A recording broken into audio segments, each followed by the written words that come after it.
Buenos días, mi nombre es Edwin Valenzuela, estudiante de Administración en la Universidad Vizcaya de las Américas, en el grupo de sexto D. El día de hoy les voy a exponer varios temas vistos en la materia de Administración de la Producción. Primeramente les hablaré sobre la diferencia de Administración de la Producción y la Administración de las Operaciones.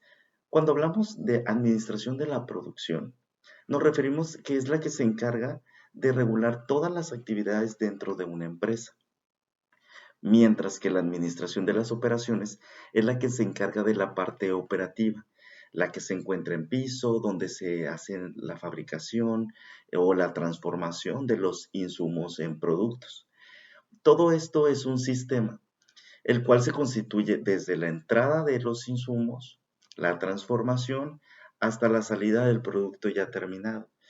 Y dependiendo el caso o dependiendo el giro de la empresa, muchas empresas solo fabrican el chip y de ahí pasan a otra empresa que es la que termina de ensamblarlo o integrarlo en el celular. Todo esto se le conoce como sistema. Entonces sería desde la entrada, la transformación, la salida y por último la retroalimentación, que en este caso es los comentarios o las opiniones que tendrían los clientes sobre nuestro producto.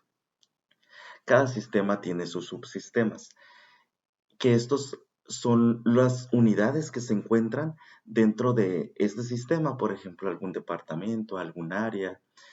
Para hablar del siguiente tema, debemos conocer que todas las empresas tienen una estructura funcional, que en este caso sería el organigrama de la empresa, donde se ubican los diferentes puestos o áreas de la empresa, la cual nos sirve para saber quién tiene cada función, quién tiene cada responsabilidad, ya que al momento de que exista o se tome una mala decisión, sabremos qué área es la responsable. Tomar malas decisiones en una empresa nos podría costar pérdidas millonarias, pérdidas de reputación e incluso penales. Las malas decisiones se pueden presentar en el área de procesos, en la capacidad, en inventarios, en la mano de obra, en la calidad. Por ejemplo, en los procesos pudiera afectar el material que salga dañado debido a una falta de capacitación del personal en los procesos de elaboración. En la capacidad pudiera afectarse si existe, por ejemplo, producción de más. En los inventarios pudiéramos tener daños, pérdidas por tener en exceso, mucha mercancía se nos pudiera echar a perder. En la mano de obra pudiéramos tener gente de más, lo cual implica mayor gasto, o peor aún, la falta de personal y que no pudiéramos cumplir con algún pedido en tiempo y en forma, lo cual también pudiera afectar la calidad del producto, que al entregar productos dañados, pues se pudiera perder hasta un contrato o el contrato del mismo producto o de este cliente importante. El siguiente tema es sobre los pronósticos, la predicción y la proyección. ¿Cuáles son las diferencias entre estos tres? Cuando nos referimos a pronóstico, este es un análisis de datos basado en estadísticas del año anterior o de años anteriores. La predicción está basada en corazonadas o ideas. Son acciones futuras de algo que supuestamente puede pasar, como por ejemplo las lecturas del tarot o los horóscopos, que es algo que puede pasar, pero no tenemos ninguna certeza. La proyección es un plan a seguir para ejecutar algo, pues en base ya a datos. Los pronósticos se dividen en cualitativos y cuantitativos. Los cuantitativos son los basados en modelos matemáticos. Se utilizan variables que son sustituidas por datos anteriores como meses, años, etc. Pero refiriéndonos al pasado. Los cualitativos es aquel que nosotros manejamos como una predicción. En sí es una predicción, pero aquí se le maneja como pronóstico cualitativo. No nos basamos en modelos matemáticos, sino en corazonadas, ideas, gustos. En los pronósticos se divide por lapsos de tiempos, que en este caso puede ser a corto, mediano o largo plazo.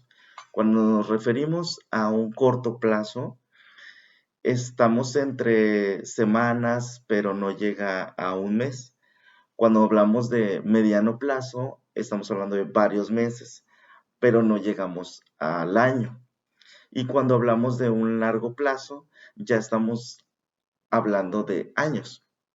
Por ejemplo, hacer un pronóstico a corto plazo es cuando nos llega la quincena, la semana, ver en qué vamos a utilizar esos recursos, ya sea pagar luz, agua, o las compras, ¿no?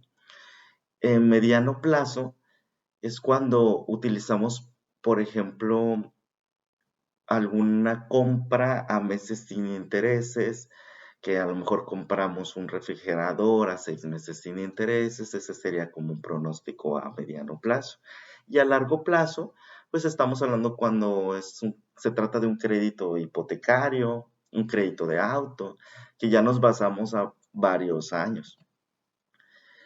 Eh, en los pronósticos se utilizan variables o factores que se necesitan para realizarlos. Los más utilizados o los básicos son los costos, que se pueden manejar dos vertientes aquí. El costo que debe pagar por realizar un pronóstico, por ejemplo, al hacer un producto nuevo, se debe tener, se deben de hacer un estudio de mercado. ¿Cuánto me cuesta comprar materia prima para hacerlo? Los envases, la maquinaria, el equipo. El otro enfoque es lo que el pronóstico me va a arrojar de costo para saber si voy a ganar o perder y en qué determinado tiempo. Con esto podemos saber si va a existir un margen de utilidad y si nuestro producto pues realmente va a ser viable para seguirlo produciendo. La siguiente variable es la precisión. No hay pronósticos más exactos que otros, pero ninguno tiene una certeza. En la precisión se debe considerar un margen de error por si existe alguna posible falla.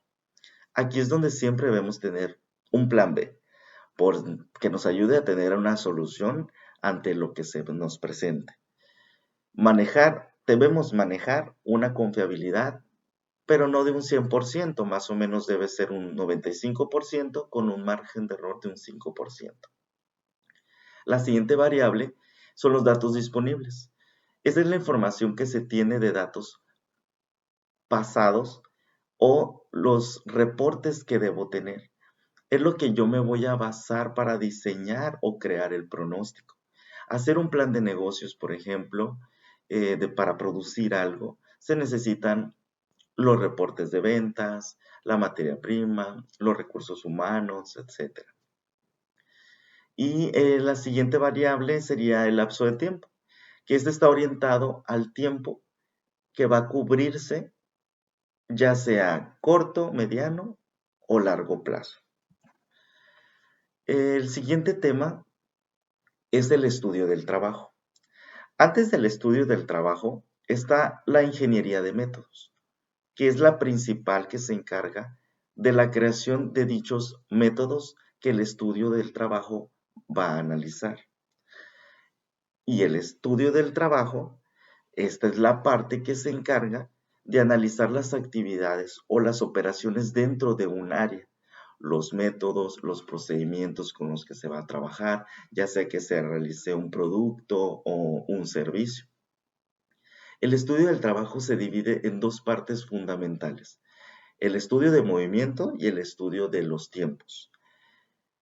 Cuando hablamos de estudio de movimientos, nos referimos al estudio corporal o las actividades que realiza el empleado para llevar a cabo la realización de ese producto. El estudio de tiempos es medir el tiempo que se va a tardar la actividad que se va a analizar. Aquí se usan normas de tiempo predeterminado. Por lo regular se usan dos métodos que son el MTM, que es el método de técnica de medición, y el MOST, que es el método de secuencia de técnicas operacionales. Estos dos métodos analizan los tiempos que debe tardar dicha actividad. Por último, el último tema, nos enfocamos a la localización y la distribución de una planta productiva. ¿Qué se debe considerar para instalar una planta productiva o una industria? Primeramente, se debe realizar el proceso de ubicación de la planta basado en un lugar adecuado y estratégico y de dónde se va a instalar la planta, considerando los factores importantes para tomar esa decisión, que son las fuentes de abastecimiento, los mercados, la calidad de vida, la competencia, la mano de obra, suministros, entre otros. Estas son decisiones a largo plazo. Se deben utilizar métodos cuantitativos y una metodología que evalúe los factores de la localización. Entre los métodos que más influyen son los costos, como el transporte, la electricidad, la mano de obra, los impuestos, la renta, combustible, etcétera. Así como la importante inversión que se realizaría en construcción, en equipo, en el terreno de donde se va a ubicar esta planta. Se debe tener un diseño claro de distribución, de dónde se van a encontrar los almacenes, las diferentes áreas y departamentos, así como los tipos de distribución, ya sea que estén orientadas al producto, a un proceso o a un servicio. Esos serían los temas vistos en clase. Muchísimas gracias.